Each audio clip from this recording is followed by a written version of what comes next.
Hi friends, welcome to எல்லோரஸ் cooking channel. நம்ம இன்றைக்கி என்ன பார்க்க போகிறோம்னா சிம்பிளான அதோட டேஸ்டியான ஒரு ரசம் தான். வாங்க எப்படி செய்யுதுன்னு பார்க்கலாம்.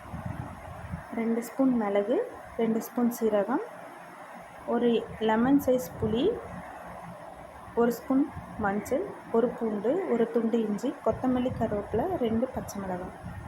இது எல்லாத்தையும் ஒன்றும் பாதியும் சொல்லுவாங்க இல்லைங்களா, குறப்பாக அரைச்சி எடுத்துக்கோங்க. நான் அந்த மிக்ஸி ஜாரில் தக்காளி அரைச்சேன். அது ஏன் வேஸ்ட்டாக கழுவி ஊற்றணுன்றதுக்காக அதிலே போட்டு அரைச்சிக்க போகிறேன். இப்போ அதை ஒன்றும் பாதியமாக அரைச்சிக்கோங்க, நைஸாக அரைக்காதீங்க. இப்போது ஒரு பாத்திரத்தை வச்சு 2 ஸ்பூன் எண்ணெய், 1/4 ஸ்பூன் சீரகம்.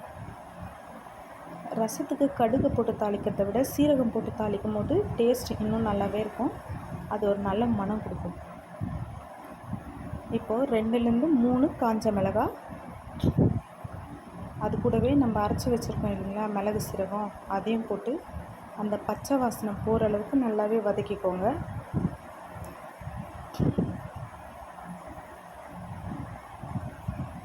அந்த மிளகு சீரகம் பூண்டு இஞ்சி அதோட பச்சை வாசனை நல்லாவே போகட்டும்.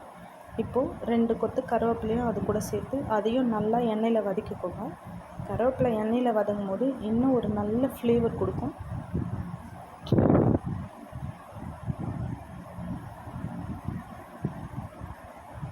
இப்போ பார்த்திங்கன்னா நல்லாவே வதங்கிடுச்சு.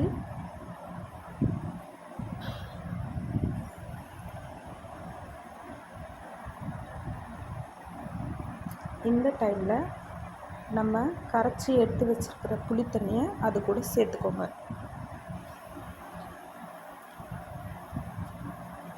உங்களுக்கு ரசம் எந்த அளவுக்கு தேவையோ அந்த அளவுக்கு சேர்த்துக்கோங்க. புளிப்பாக வேணும்னா இதே அளவுக்கு போதும், இல்லை நார்மலாக வேணும்னா இன்னும் கொஞ்சம் தண்ணி விட்டுக்கோங்க.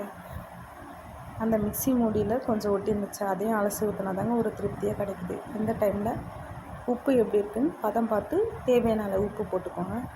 இப்போ ஒரு கிண்டி சிம்லேயே வச்சுருங்க. ரசம் ஸ்லோ ஃப்ளேமில் ரெடி ஆகும்போது தான் இன்னும் நல்ல ஒரு டேஸ்ட் கொடுக்கும்.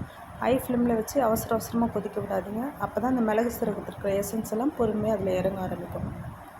இந்த டைமில் 1/4 ஸ்பூன் பெருங்காயம், உடச்சி வச்ச 2 பச்சை மிளகாய். நான் எப்போவுமே ரசத்தை லேசாக அந்த நுர வர டைமில் தான் பச்சை மிளகாய் சேர்ப்பேன், ஏன்னா அப்போது ஒரு நல்ல மணமாக இருக்கும். கட் பண்ணி வச்சுக்க கொத்தமல்லி அது கூட சேர்த்து கரண்டியில் ஒரு கிண்டி அப்படியே ஸ்லோ ஃப்ளேம்லேயே விட்டிங்கன்னா இப்போ பார்த்திங்கன்னா ஒரு கொதி வரும். இந்த டைமில் ரசத்தை ஆஃப் பண்ணிட்டு தட்டு போட்டு மூடி ஒரு 2லேருந்து 3 நிமிஷம் கழித்து ஓப்பன் பண்ணிங்கன்னா அட்டகாசமான டேஸ்டியான ரசம் ரெடி. அப்புறம் என்னங்க, சர்வ் பண்ண வேண்டியதுதான்.